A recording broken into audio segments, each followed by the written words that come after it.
From across the nation and around the world, for Pacifica Headlines, I'm Jesse Lent.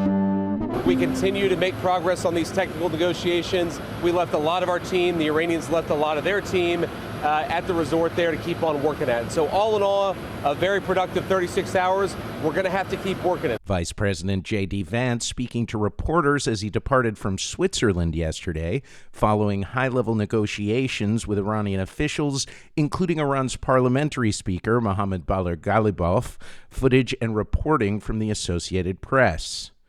The news agency reports that Iranian President Masoud Pezeshkian is traveling to Pakistan today for talks with the officials who have been mediating negotiations between Tehran and Washington to end the U.S. and Israel's joint war on Iran, now in its 116th day. This is probably what we're most excited about as Americans. The Iranians have agreed to invite IAEA inspectors back into their country. That is a major milestone for the American people and the first step in permanently denuclearizing or permanently ending a nuclear weapons program in Iran. Vice President Vance announcing yesterday from Switzerland that he had persuaded Iranian officials to allow inspectors from the International Atomic Energy Agency, or the IAEA, to view Iranian nuclear sites bombed by the U.S. last year. However, Iran's foreign ministry spokesperson Esmail Begay told reporters in Tehran today that no visits have been scheduled for the UN nuclear watchdog. Footage courtesy of l'Agence France Presse. The IAEA has made several inspection visits to Iran since Israel's 12-day war against that country in 2025, but has not been granted access to the bombed enrichment sites targeted by America in that war. President Donald Trump has said he is leaving the negotiations to end the war with Iran in Vance's hands. If it works out, I'm going to take the credit, the president told the New York Times last week. If it doesn't work out, I'm blaming JD.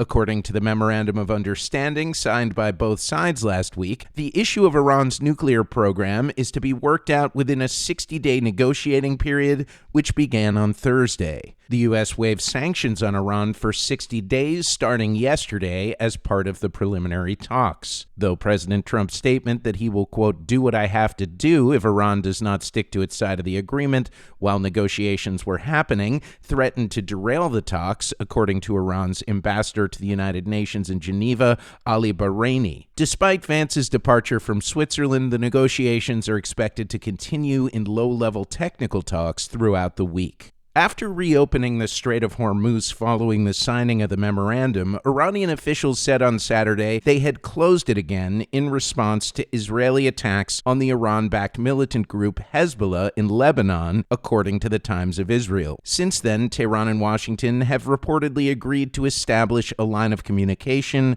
to, quote, avoid incidents and miscommunication with the aim of safe passage for commercial vehicles through the waterway, Qatari and Pakistani mediators told the paper. Israeli Prime Minister Benjamin Netanyahu is reportedly panicking over the new Lebanon deconfliction mechanism, which could limit Israel's freedom of action and remove it from the oversight framework.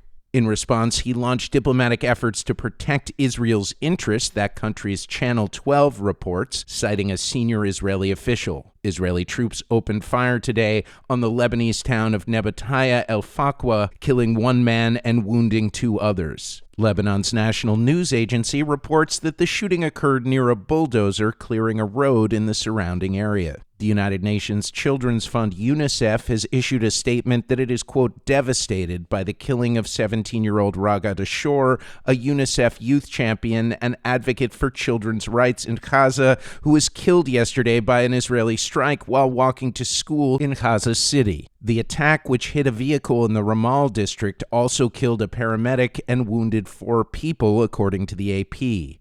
She believed in protecting children and dreamed of a better future, UNICEF said in a statement. Our hearts are with her family. The endless killing of children must stop. And the Pentagon has told senators it needs roughly $80 billion in additional funding, mostly to cover the cost of the U.S. war against Iran. The White House Office of Management and Budget has yet to make a formal request to Congress, but Defense Secretary Pete Hegseth has been making the rounds on Capitol Hill, including on Monday evening, according to the Wall Street Journal. Those are the latest Pacifica headlines. For the Pacifica Network, I'm Jesse Lent.